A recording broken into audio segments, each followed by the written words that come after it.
Good afternoon to everybody in attendance, also everybody watching on the live stream. I just want to thank everybody for joining us for this conversation. With Nation in Conversation, we try to discuss topics and create content that's justifiable and really of concern within the agricultural sector. My name is Francois Redlinghuis. I'm the marketing manager at Senves, and we really hope that you enjoyed the discussions that we've had up until this point. And then as we enter our last discussion, we will specifically focus on the value chain of the sheep industry within the Cape Province as a whole. We really hope that you find value with the conversation and find value from our speakers that we've had here. And we really wish you, as this is our last session for Nation in Conversation at Nampo Cape, we wish you safe travels back home for everybody that's here. And then also we invite you to Nampo Botawil next year. We will also continue the discussion at Nation in Conversation. Thank you. Thank you very much, Francois. A warm welcome from me as well. Annelie Hatting, I'll be your facilitator today. There's an icy wind in the air, but here ons is so 'n bietjie beskik. Wees gemaklik saam met ons hoop julle geniet die gesprek. I'd like to introduce you to our panelists today. I'm going to start on that side. Minister of Agriculture for Western Cape, Minister Ivan Meyer, welcome. Thank you for your participation. Next to him, Richard Krieger, a producer from Boontjieskraal in Caledon. I don't know how you say that in English, but yes, it's there. Isak Staats, Algemene Bestuurder, General Manager of the Wool and Mow Hair Division from BKB. Thank you. Philip Westhuizen from the Red Meat Industry Services. And on my left here, Stephen van Heesteen, former Managing Director of KLK, Karakoel en Lewende Hawe Koöperasie. Oudtyds. Maar baie dankie vir julle almal se deelname. We're going to switch the conversation from English to Afrikaans relatively easily. And I know a language is not just a method of communication, it's a way of reaching out and connecting with each other. So I hope for a lively discussion. And I'm going to start off with you, Minister Meyer. If you can give us some insights into the economic significance of the sheep industry and its value chain in the Western Cape. No, thank you, and good afternoon to the listeners. I think the first thing to acknowledge is that the Western Cape is 20% of commercial agriculture in South Africa. It is the biggest commercial agriculture in South Africa. It is also about 7,000 commercial farmers. And we have seen the results from Stats SA confirming that commercial agriculture in the Western Cape contributes 64.4 billion rand in revenue. So that's the first economic reality. The second economic reality is very significant, and that is that 37% of gross value add from agriculture is on the farm. That's also for us very significant. And then 12% of the total sheep population in South Africa, total sheep population in South Africa is about 18 million, and 12% of that comes from the Western Cape. So this is a healthy industry, it's a significant industry, and we really appreciate it. And I want to thank our sheep farmers, because we are now in an area here in the Overberg, and we know people are talking about the Overberg lam. But not only here, they talk about the Karoo lam. So I'm in a good company, both here in the Karoo, as well as here in Overberg. Thank you. I want to come to you next, Stephen. If you could perhaps give us just an overview of the value chain from primary production to processing, verwerking, and then all the way through to value adding, where we know a lot of the economic value is unlocked. I can make it very simple only.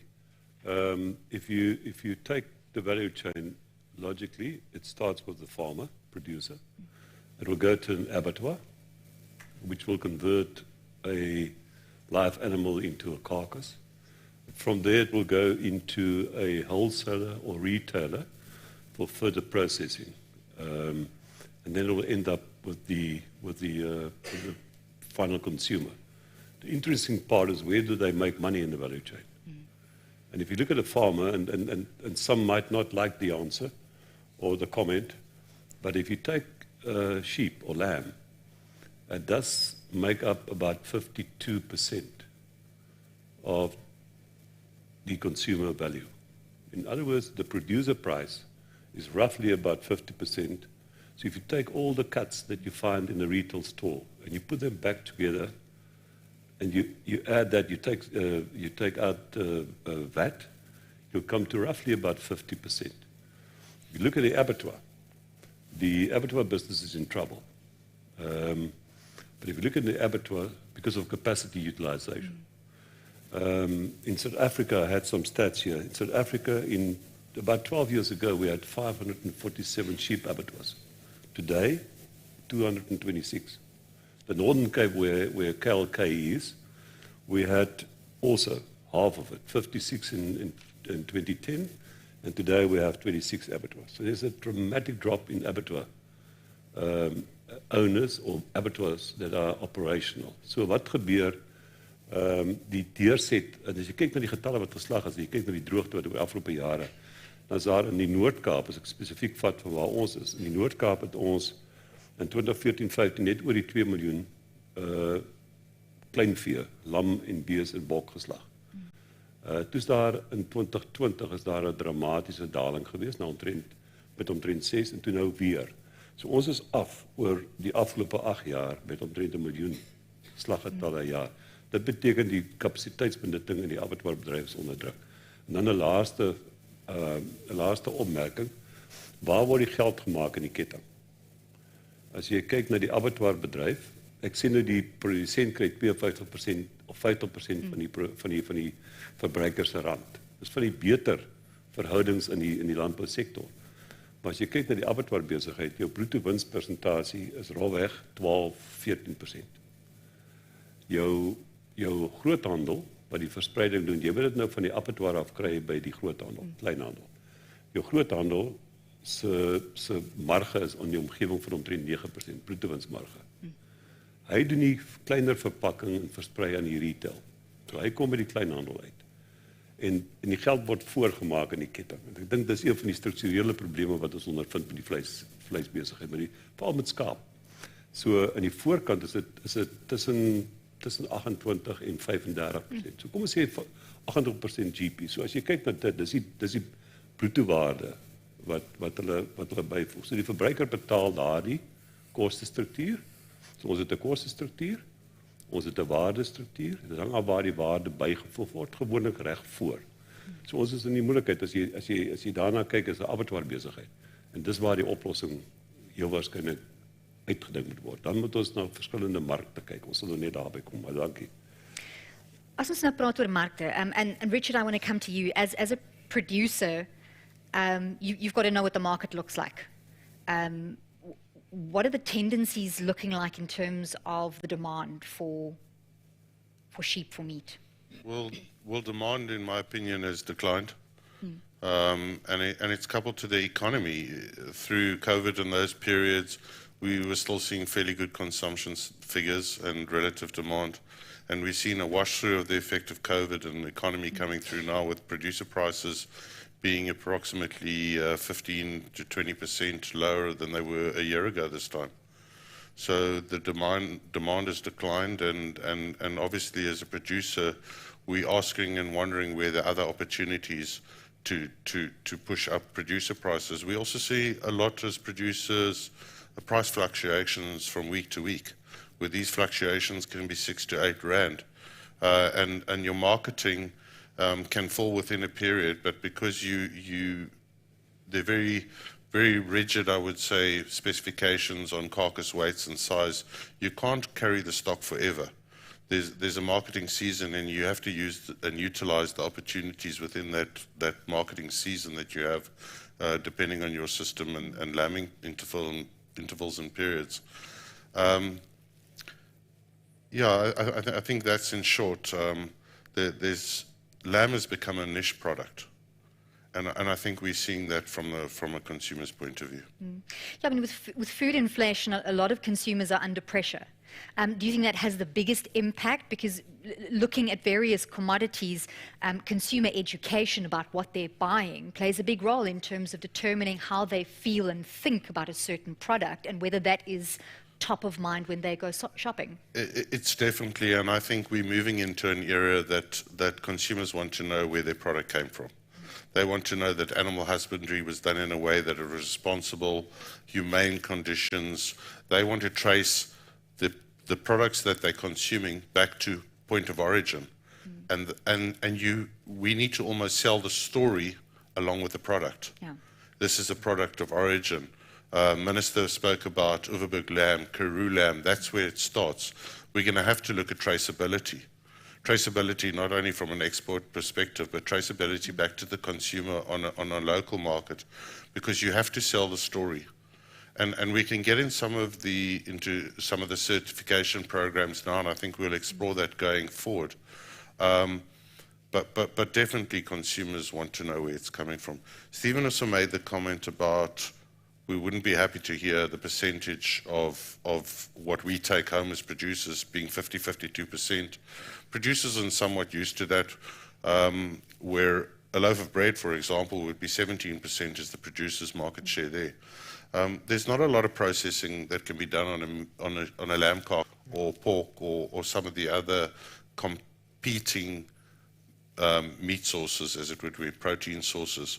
And we've definitely seen, and my observation is that the retail is taking up a greater percentage of profit and margin in the last while. Retailers have come under pressure. And this is pushed back onto the abattoirs that Stephen, I think, also alluded to, where margins have come under pressure at abattoir level.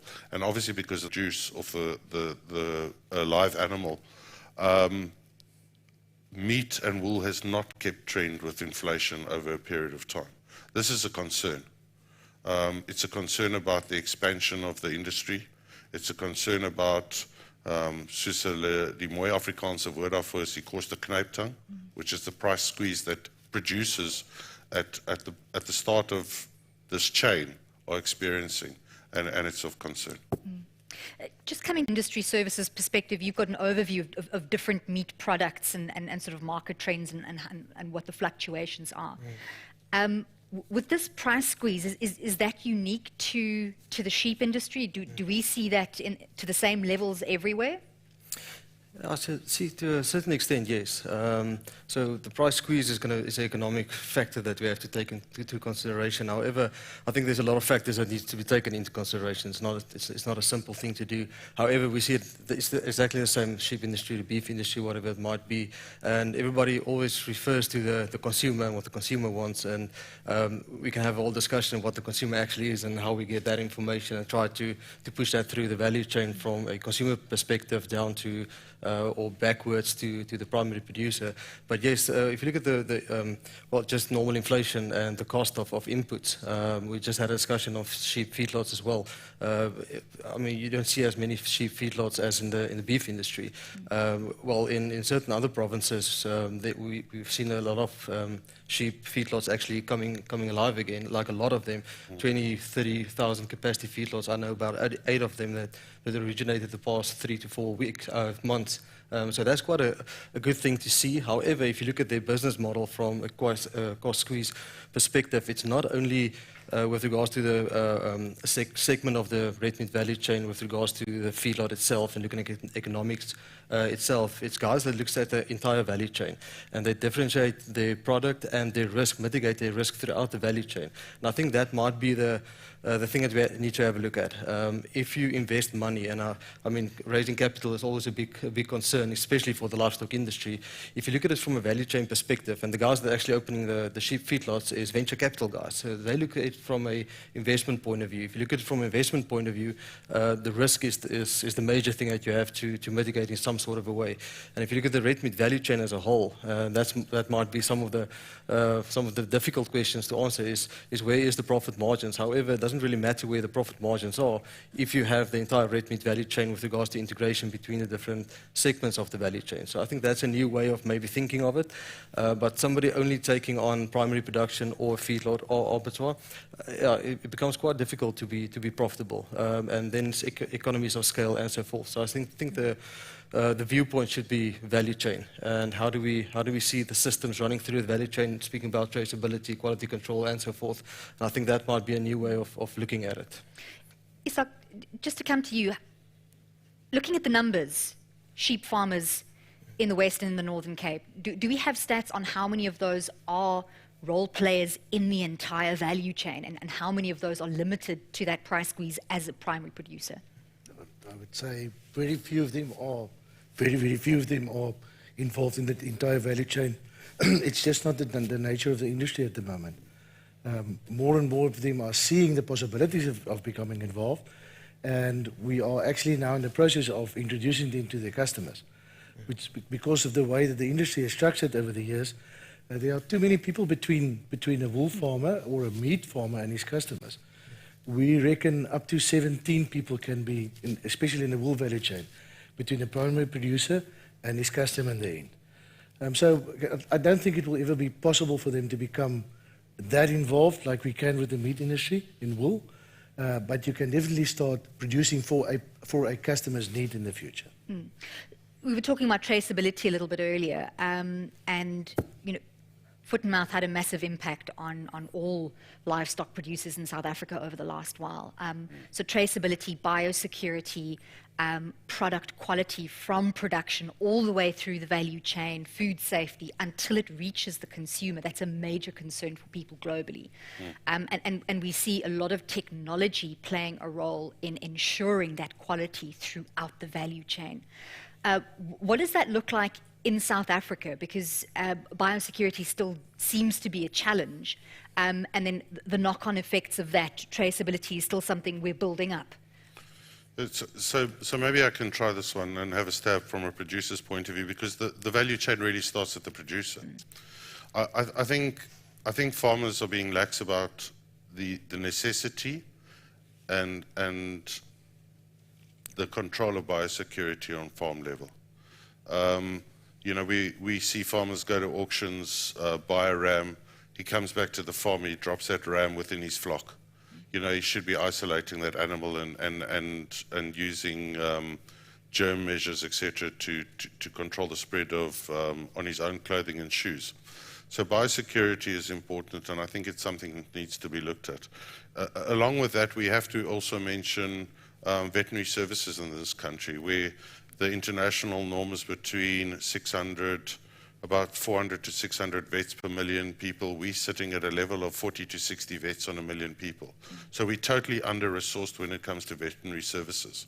And under-resourced when it comes to vaccines. We know the challenges there as well. Well, honest to put, bioservices has got a problem in producing vaccines. And we'll get to some of the diseases maybe a bit later. I don't want to focus on that. But biosecurity is extremely important. The control of diseases, foot and mouth, etc. If we are better capacitated with vets in this country, I think would have been better. It's really dealt a blow to industry. We're still seeing in other sectors protein production, avian flu as well, the outbreaks of that, and that's hot in the media at the moment. But foot and mouth disease certainly dealt a blow to both the wool segment of our production and the meat sector. Through bilateral agreements, we've been able to open certain export markets, but they're under the bilateral agreements, because we've had a foot and mouth status since I think 2019, if I'm not mistaken. And that's really dealt a blow to the industry, where we battled to export wool. It affected wool prices, finding a buyer for that wool, and agreements to move that wool into countries that also farm with livestock, and that foot and mouth contamination risk they weren't prepared to carry at times. And I think from the biosecurity point of view, if farmers take this seriously, and the role players in government take the need for that seriously, it's certainly something that we can overcome. We've seen in other countries them overcoming that. And there are various diseases, and maybe one or two I'd like to mention is Aussie rotten foot, highly contagious. It poses a threat to the industry, sheep industry in the Western Cape. And another one is Johne's disease. which is Johnny's disease is a declarable disease, and the control measures and things that have been put in place in South Africa are limiting and restrictive, that it's not encouraging the use of vaccines to counter the disease. We only have to look at the Australian model where Gut Air is deregistered as a high-scale vaccine and is available at your agricultural business off the shelf. You don't need to go through a protocol where you have to have vet inspection authority, a prescription for that. You then consider contamination where trucks have to be sealed and unsealed, limited animal movement, and it's really it's an inhibitor, and it poses a massive threat to the industry.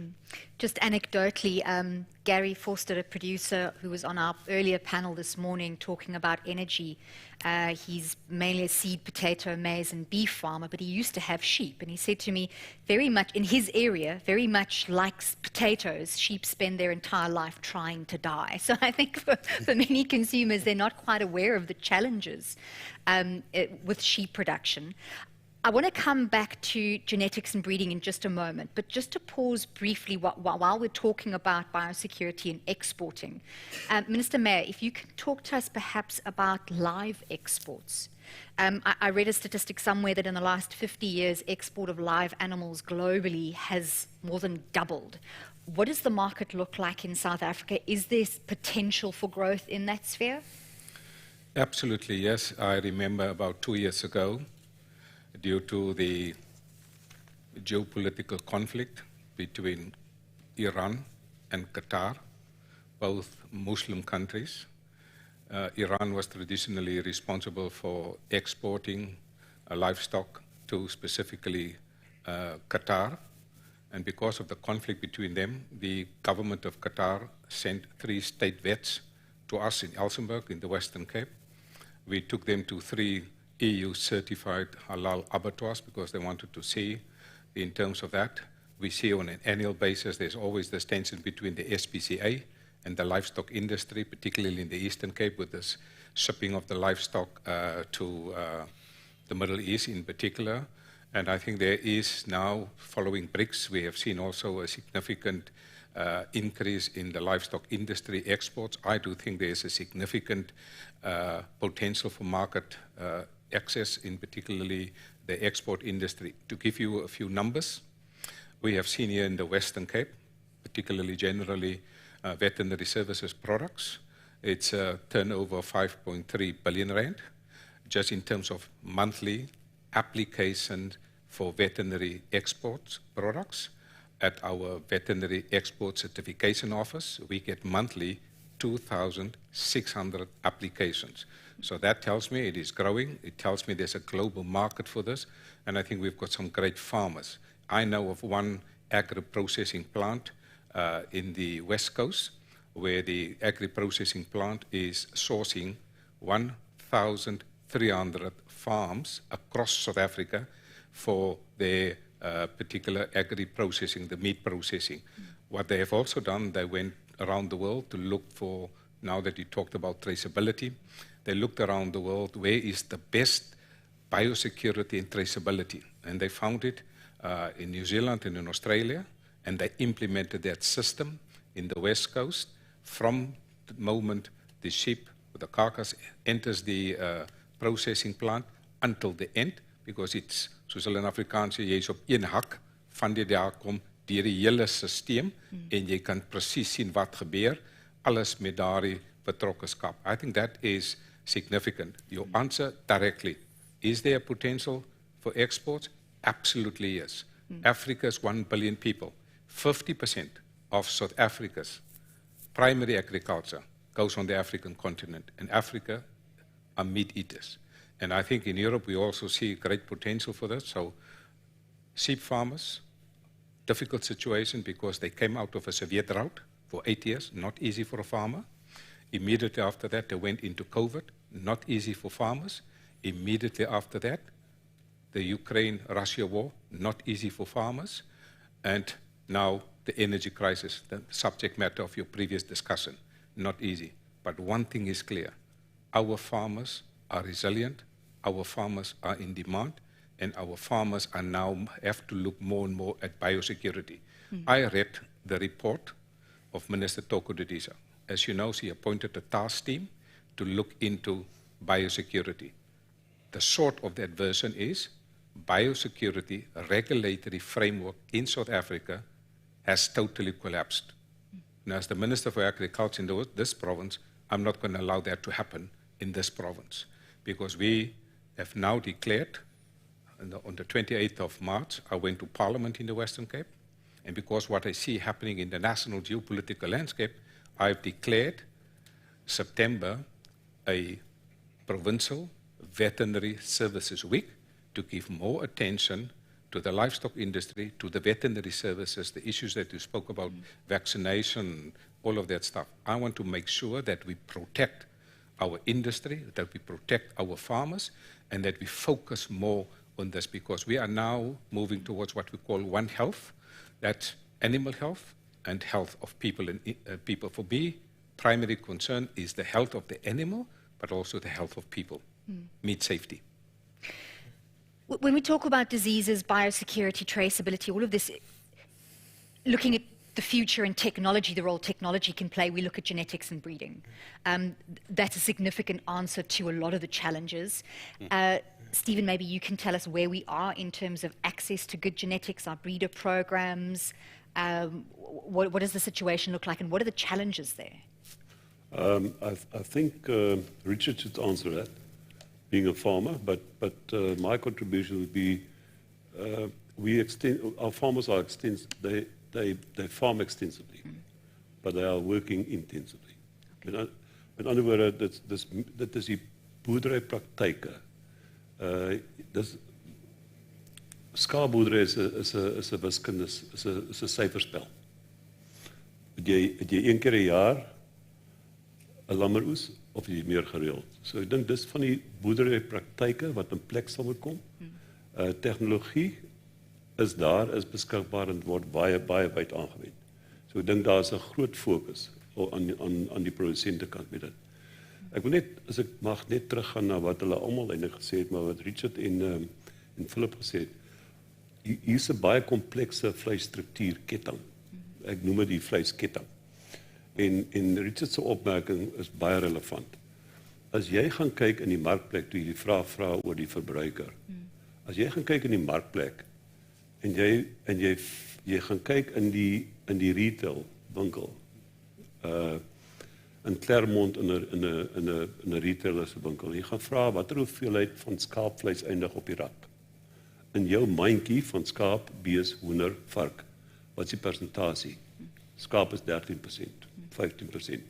Sekere slaghuise in Kimberley ensovoorts dalk 18%. So die waarde, nie volume nie, maar die waarde van sy verkope is 15% skaap. Die res is lam en bees. So ek wil net daai punt los is. Gaan kyk die shelf space. If you look at shelf space, where do you find it? It's half a meter in a retail store. Sheep, the rest, lamb and the rest. So dis een van die uitdagings wat net. En die ander punt wat ek wil maak is, wat baie belangrik is in hierdie vleiskettingstruktuur, is dat ek was bevoorreg, ek weet hoe die hoenderbedryf lyk. Ek noem dit 'n ketting. Jy plaas hoenders, jy groei hulle, jy sit hulle deur die abattoir en jy slag hulle en jy bemark hulle. Bees, jy 'n voerkraal en hulle het beheer oor die voerkraal. So die bees voerkraalprodusente beheer 80% van bees in Suid-Afrika word voerkraal uitverkoop en dit word beheer. So dit gaan van 'n voerkraal, hy koop aan, hy sit in 'n voerkraal, hy kan daai ketting balanseer. Dis eintlik my punt. So wat hulle oopdraai vir die markplek voor, hulle kan die mark terugtrek in sy abattoir, in sy voerkraal. Skaap is nie so nie. Dis die uitdaging wat ons het. Skaap is gefragmenteer en ons het vroeër daarna verwys. So jy het 'n produsent, hy besit nie 'n abattoir nie. Jou vraag van vroeër. Dis vir ons die uitdaging in die vleisstruktuur. So wat ons daar moet doen, ek het 'n paar idees, maar minister het verwys na Nieu-Seeland en Australië. Ek dink daar lê deel van die oplossing in terme van jou abattoirbedryf. So tussen produsent, as jy dink aan die voerkraal, beesvoerkrale, jy dink aan die hoender, hulle beheer van die rou materiaal of van die produksieproses af tot by die verbruiker. In skaap kan ons dit nie doen nie. So ons moet 'n model vind in die middel sodat tussen die produsent en uiteindelik die verbruiker dit korter is. Ons het nou die situasie wat hy nou verwys het, 'n kleinhandelgroep wat nou inkoop in die verwerkingsaanleg. Maar daai verwerkingsaanleg se volume, minister, is meer bees en ander produk as wat dit skaap is. Maar dit skaap is deel van die mandjie, ek het nou reeds daarna verwys. Ekskuus. Yeah, I think if I can make 2 points quickly, that the BFAP baseline report projects that beef will grow consumption 8%, chicken 16%, sheep 1%, pork 28%, and eggs 12%.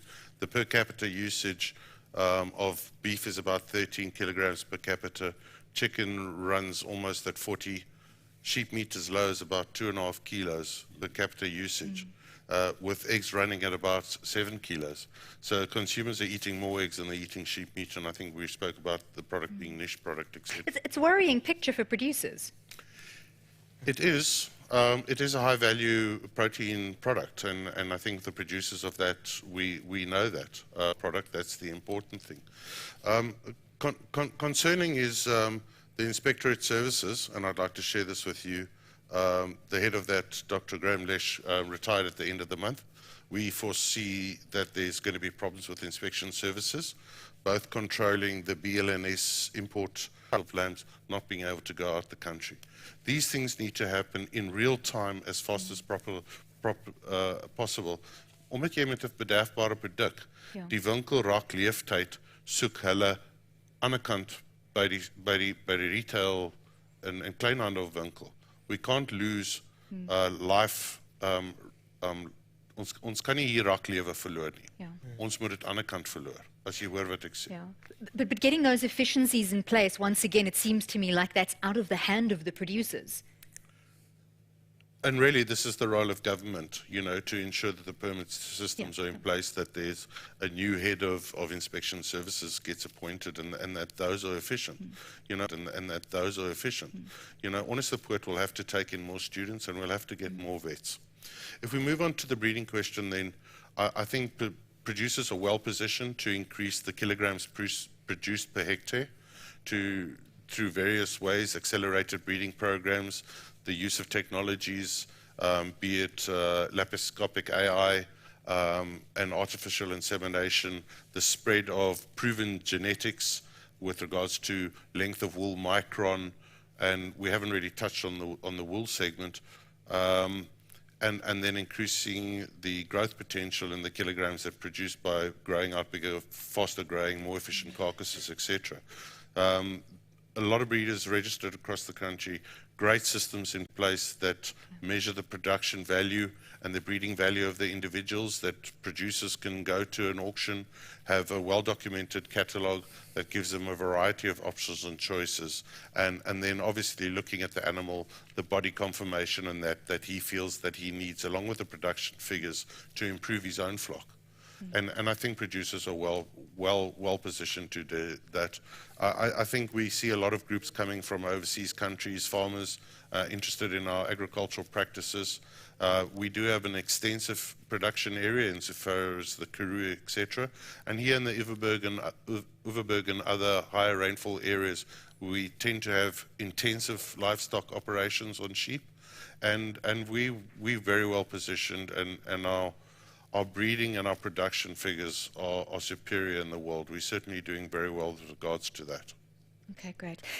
Isak, maybe you can tell us a little bit more about the wool industry in South Africa, some of the major challenges with growth and sustainability that we need to overcome in the next year or two.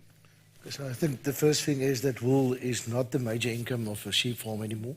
It's about 20 to 40%, depending on the breed that you work with.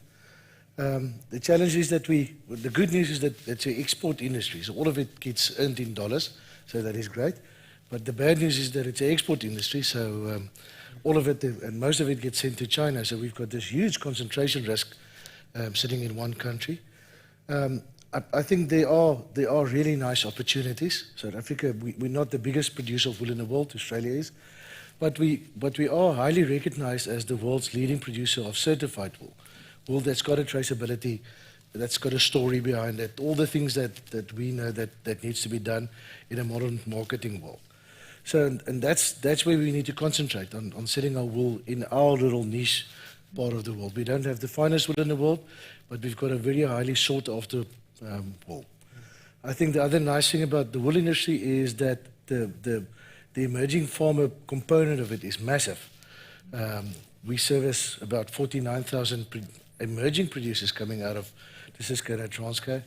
And there are huge opportunities for these guys to increase the income, their per family income in the world of wool. So, and that just gets added on to the meat production that can come out of that area. So potential, we do have the farmers, we do have the potential, we do have the genetic material to make this a huge success.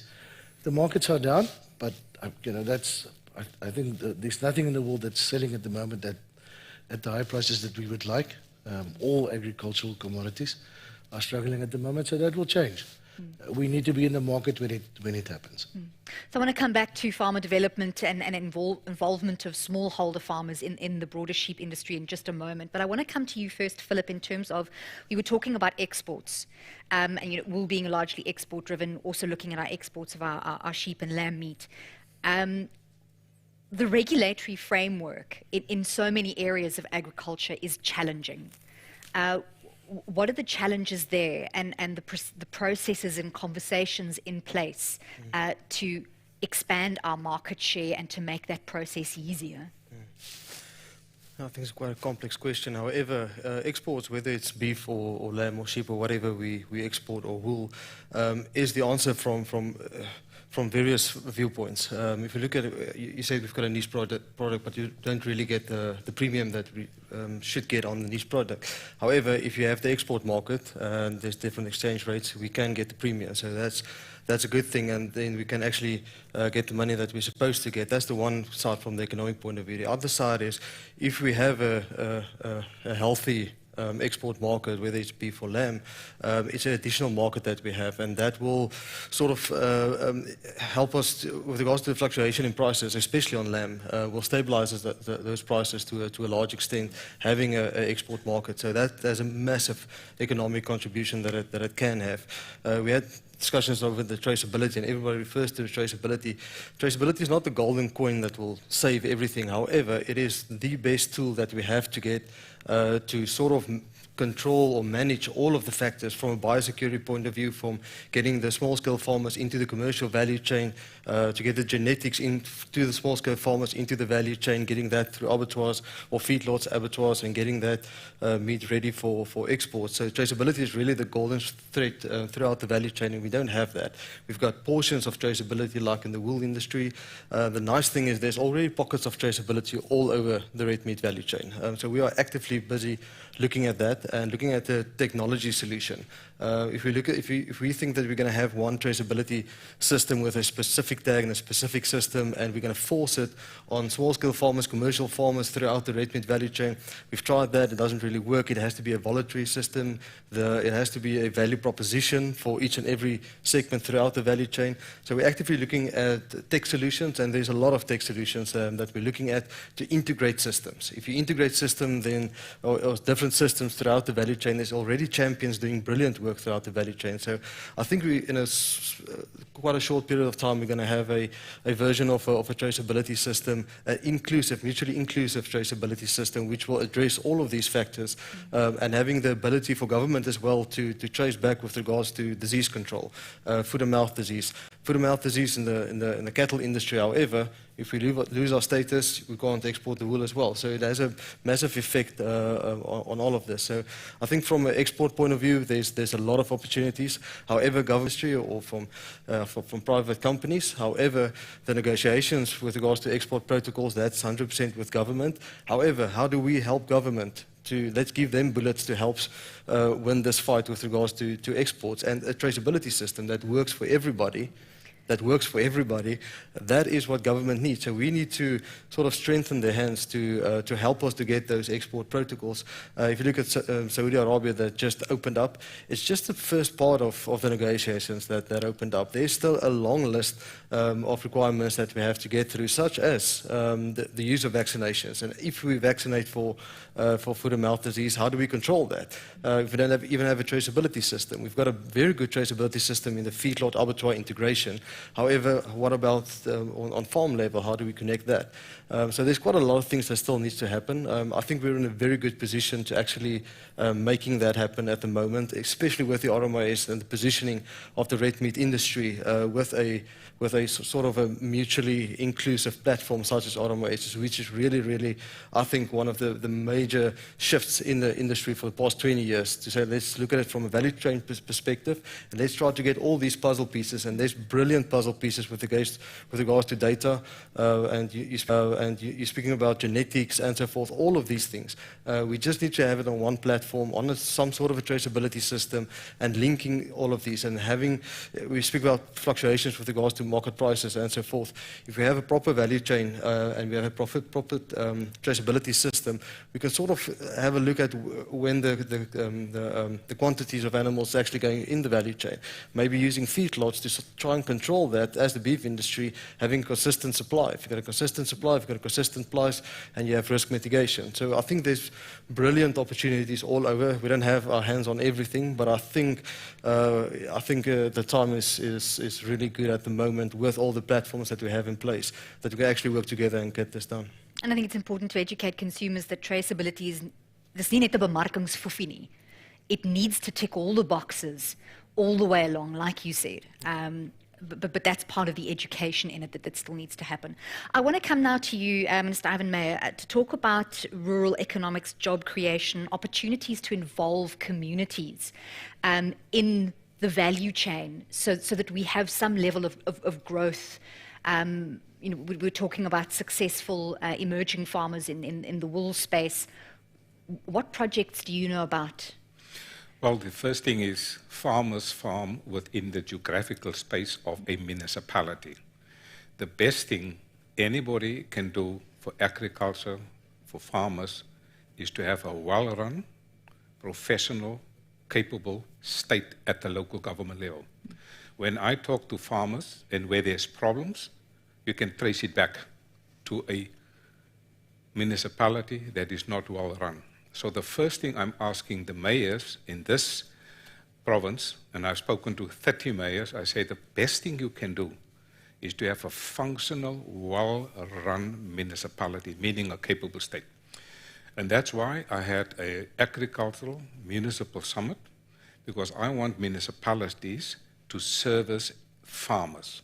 Farmers want extensions, they want permits, they want building plans approved. I said to them, I don't want my farmers to run from pillar to post in a municipality. I asked every mayor to appoint one single person to service the agricultural sector.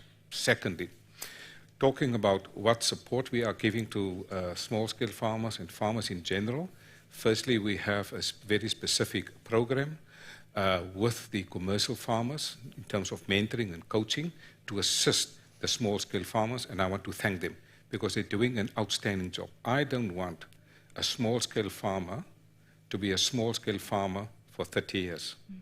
My mission is to see a farmer starting off sometimes as a subsistence farmer, then to a small-scale farmer, and then on a mentoring program to become a commercial farmer. And I want to thank our farmers, particularly here in the Western Cape, for helping and assisting us.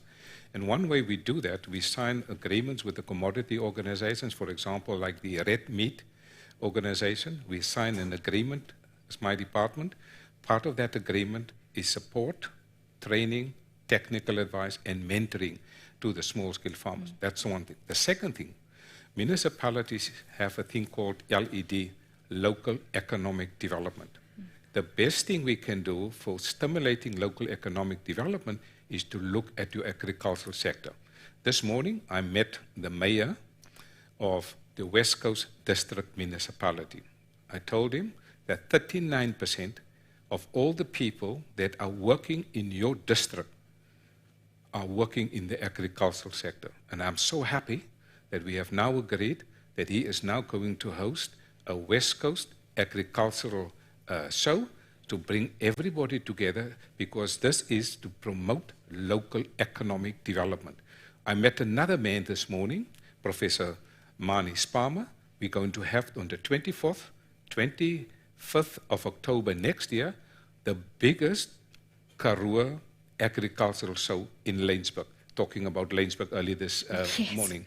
So we are here to support farmers, small-scale farmers, but critical, particularly for small-scale farmers, biosecurity. I am not going to bend backwards for biosecurity. Everybody is going to make sure that we implement strict biosecurity regulatory frameworks, because I don't want to see, in many cases, we are free from some of these other animal diseases in the rest of the country. And that is because of the regulatory environment, and we will enforce it, especially when you transport livestock and animals.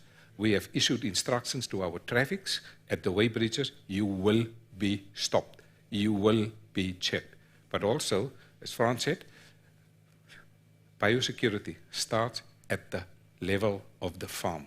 And there is the place where we need to make sure that we protect our industry at the farm level. So biosecurity for us is very important, and support that we are getting from the commercial farmers, particularly in support of our small-scale farmers. Lastly, we also encourage, we have information days, particularly for our small-scale farmers, and information shows. But everything must start at the school level. That's why ons het ook saam met Agri Weskaap en Agri Expo ook jaarliks Westelike Provinsie Jeugskou, sodat kinders ook 'n liefde kan hê vir diere en ook 'n liefde vir dieregesondheid. So ons doen alles in samewerking met ons bedryf, en hier is 'n goeie wisselwerking tussen die regering en ons landbousektor in die Weskaap.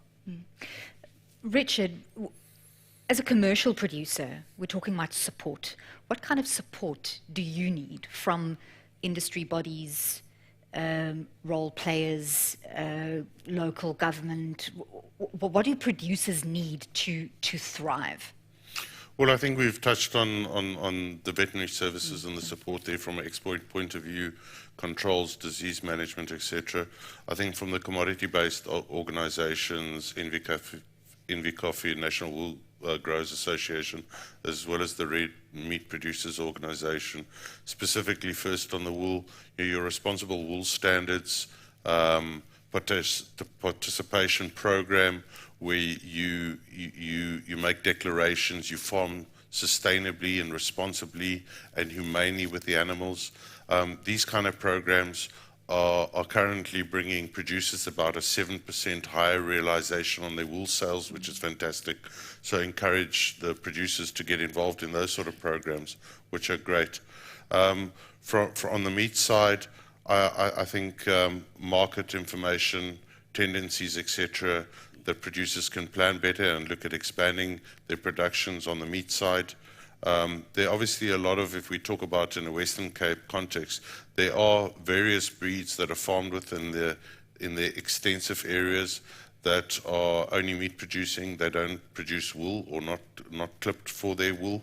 And there is possibly opportunity with the expansion of the market, and if we see higher prices for people to convert from a meat type to a dual purpose type, and start producing wool as well.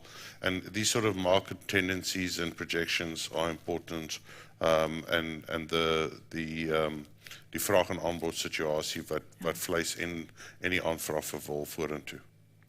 Ons het nog so 10 minute oor. Ek wil gou eers 'n geleentheid gee uit die gehoor uit vir vrae, en dan kan ons 'n bietjie van julle gedagtes saamvat aan die einde. Any questions from our audience? Slaap julle? Daar's iemand. Dankie. Ek het nie 'n vraag eintlik nie. My naam is John Durr van die Rooi Vleisprodusente Organisasie in die Weskaap. Minister Meyer het 2 syfers genoem. Getalle nasionaal 18 miljoen plus minus. Ons weet nie. Sedert die regulering weet ons nie hoeveel skape is in Suid-Afrika nie. 12% uit die Weskaap uit. Dit is ook plus minus reg. En dan oor na meneer Verhuisteen.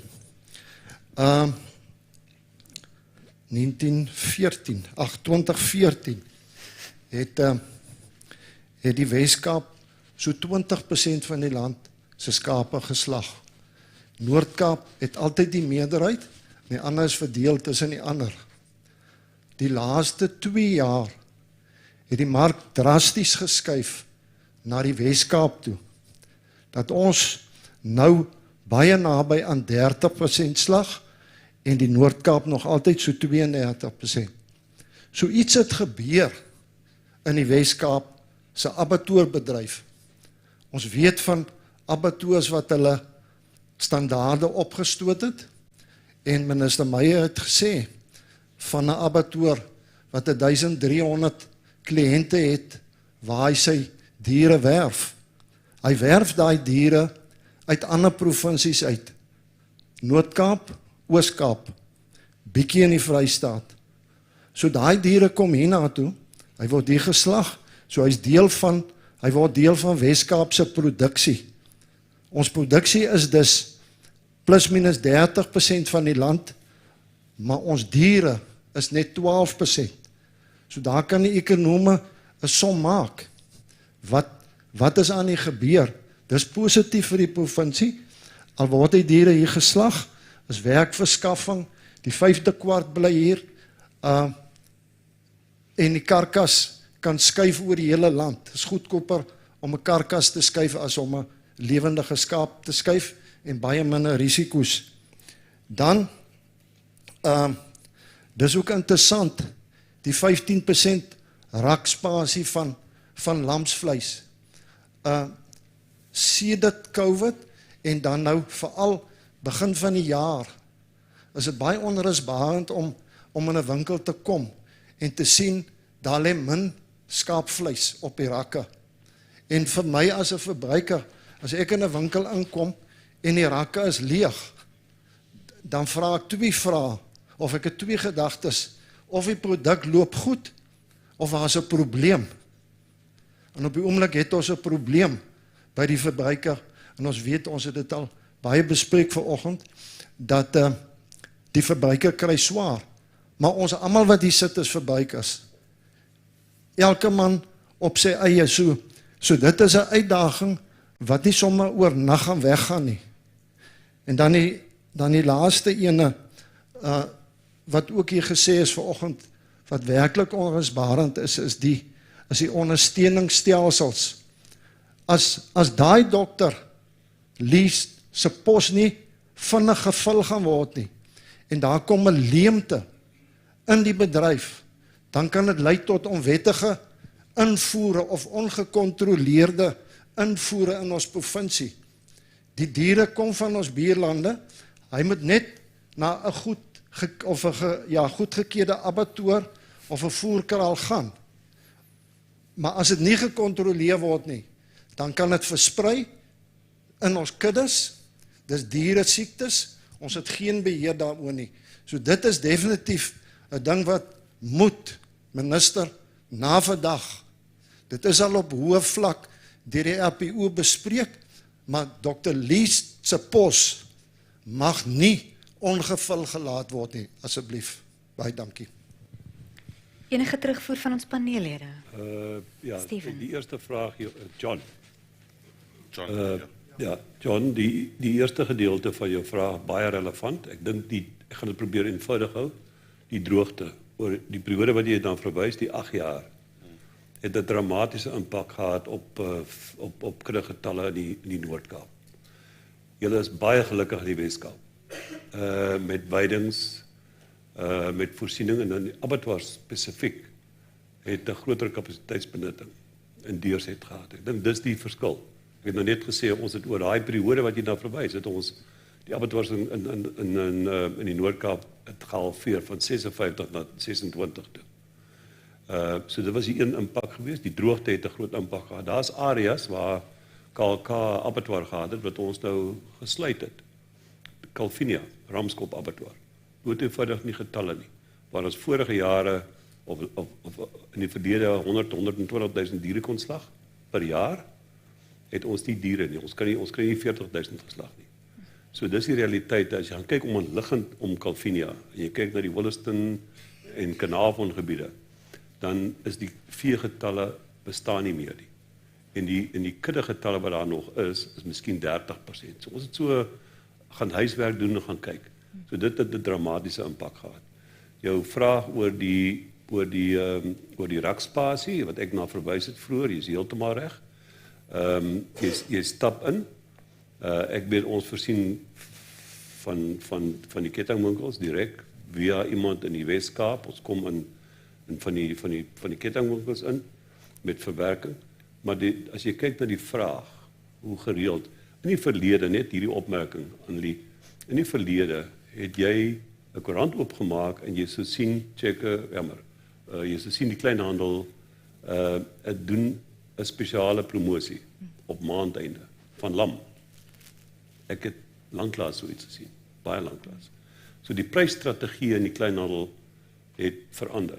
Hulle marge het ook verander. Ons het vroeër daarna verwys. Die marges het ook verander. Die gaping tussen die produsent en die kleinhandel, daai margeverandering het vergroot.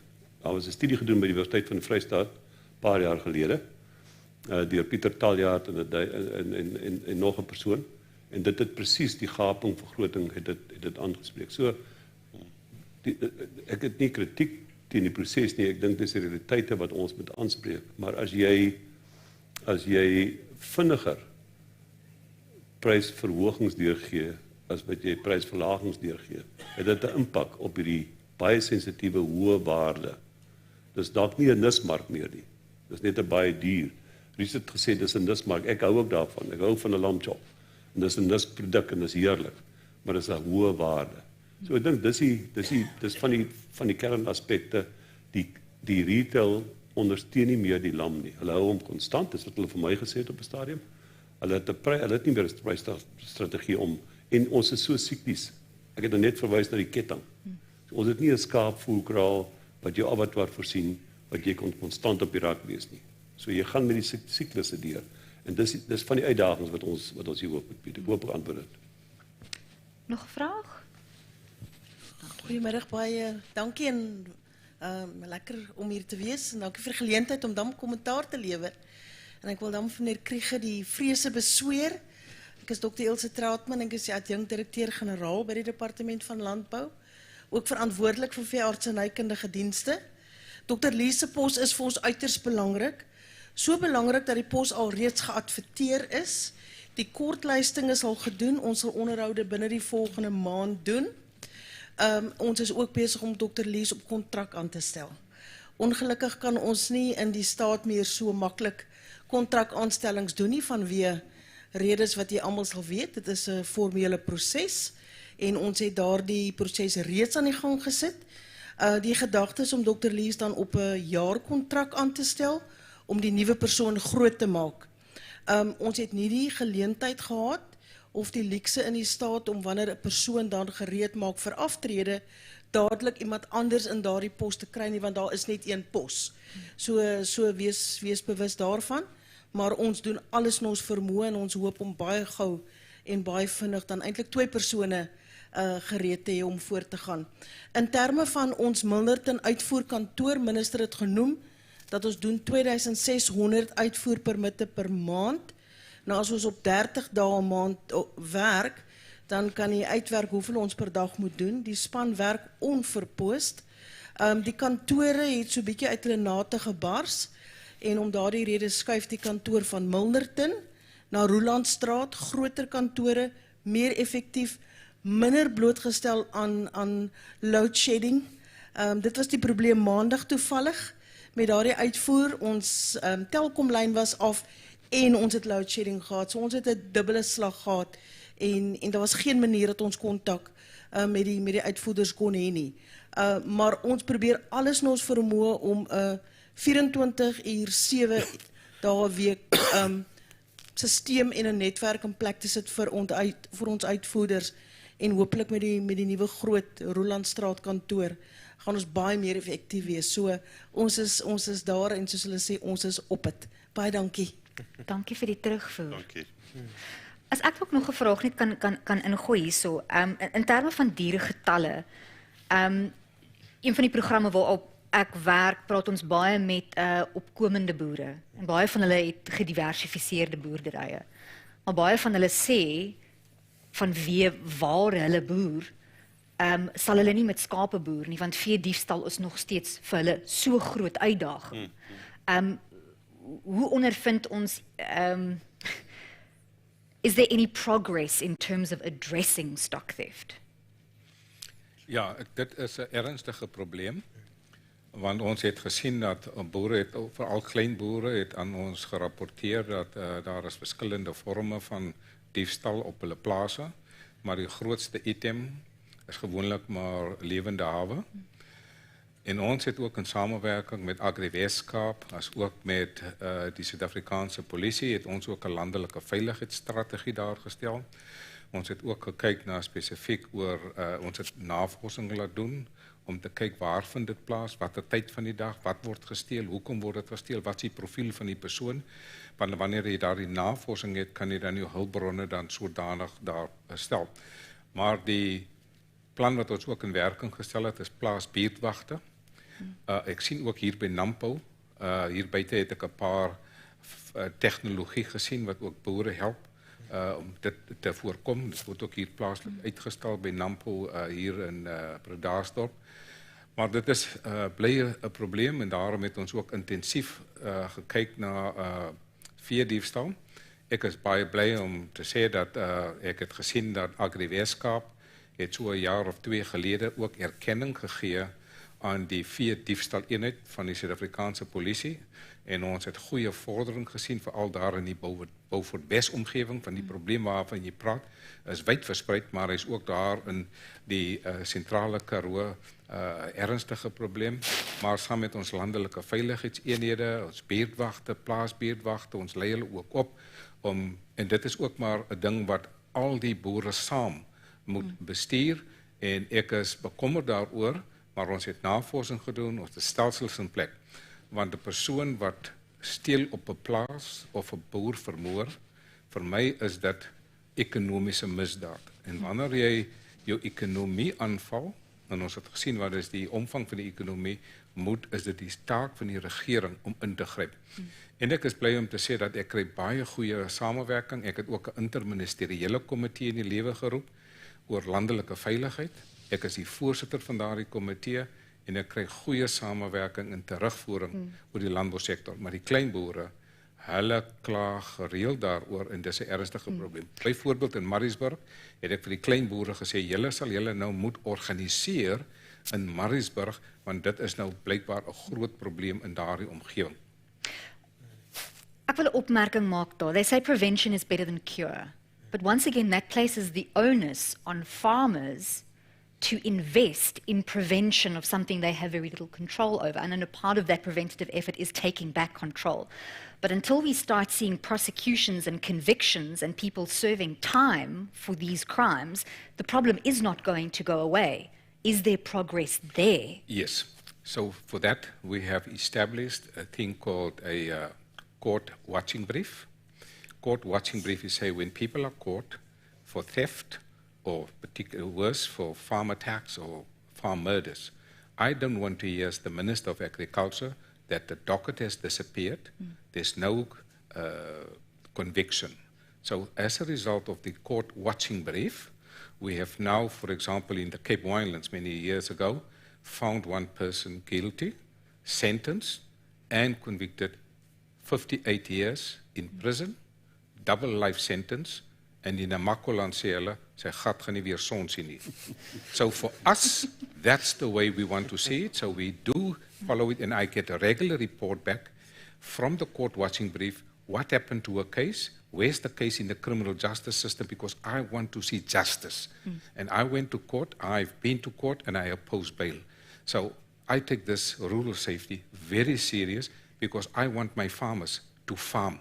I don't want my farmers to be a police inspector. It's not their job, because the moment he turns his energy away from farming, he's losing money. Because that's the job, the first job of a government is to protect the citizens, and farmers are citizens of this country. And I want my farmers to spend all the time on farming. But the way it is now, farmers spend about 20% on finding alternative energy, your previous discussion. They spend 30% on looking at the safety of their farm. So 50% of their time is not on the business of farming. and we're losing valuable agricultural production energy into agriculture. A farmer, by the way, today is no more a farmer. A farmer is first and foremost, today in South Africa, a farmer is the mayor of the town. Water, electricity, sewage, housing, energy, that's the job of a mayor. So farmers have actually become mayors on a town. Thank you very much. I'm going to give a last opportunity for any questions, and then we're going to wrap. Here's one yes in the front. Thank you. Middag aan die paneel en die debat van die SAFAM groep. Jy weet, om die uitvoere te begin is baie geld aan die traceability, soos wat ons genoem het, in die stelsels wat by die boere begin en by die uitvoere eindig. As siektes soos back and claw seer gebeur, dan val die hele stelsel plat vir baie keer 'n groot aantal maande. En ek het net gewonder watse uitdagings sal ons hê as ons byvoorbeeld kyk na die Weskaap waar ons is en in die lig gesien dat die Weskaap en die Noord-Kaap nog nooit back and claw seer gehad het nie. En as daar kwarantyne kom, hoekom kan die Weskaap en die Noord-Kaap dan nie uitgesluit word daarvan nie? Is dit 'n moeilike prosedure? Hoekom kan dit nie gedoen word nie? I would like to respond to that. I'm a student of public administration. I don't attend any meeting in government without the Constitution. And I look carefully at the Constitution describe veterinary services as an exclusive provincial legislative competence. And I've asked my department to look into our capacity to develop and draft our own Western Cape provincial veterinaire wetgewing. Ek is baie bly in die regering kan jy nie net 'n wet skryf nie, jy moet eers 'n bietjie navorsing doen, jy moet beleidsagtergronde doen en ek is baie bly Dr. Ilse Troutman, my hoof van daardie afdeling, het my so onlangs van 'n dokument voorsien. Ek het vir die Wes-Kaapse regering gesê, hier is my intensie om 'n provinsiale wetgewing op die wetboek te stel, want die grondwet gee my daardie mandaat. Nêrens in Suid-Afrika het enige provinsie in die afgelope 30 jaar daai wetgewende bevoegdheid opgeneem nie, want dit is 'n eksklusiewe provinsiale wetgewende mandaat. Met ander woorde, uitsluitlik vir 'n provinsie. En binne hierdie argitektuur van hierdie wetgewing wil ons presies kyk na daardie aspekte wat u aangespreek het, want ek is baie bekommerd dat wanneer daar siektes is in 'n ander provinsie, hoekom moet ons ook daardeur geaffekteer word? So, dit is 'n gesprek, daar is beleidsdokumentasie. Die Weskaap het ook nou tans 'n provinsiale magtewetsontwerp op die tafel geplaas. Een van daar is 5 tipe funksies. For example, trade, harvest, export, policing, and then public transport. I added the 6th one. Veterinary services. I made a submission, and I will appear before an ad hoc committee in Parliament, fighting for exactly what you were asking for. Uitstekend. Ek dink op daardie noot gaan ons die gesprek afsluit. Ek wil vir die paneellede vreeslik baie dankie sê. Thank you so much for your participation, for sharing your knowledge. Now I can tell my parents I know a little bit more about sheep than just eating a chook. Baie dankie vir julle almal wat bygewoon het. Dankie vir ons gehoor aanlyn.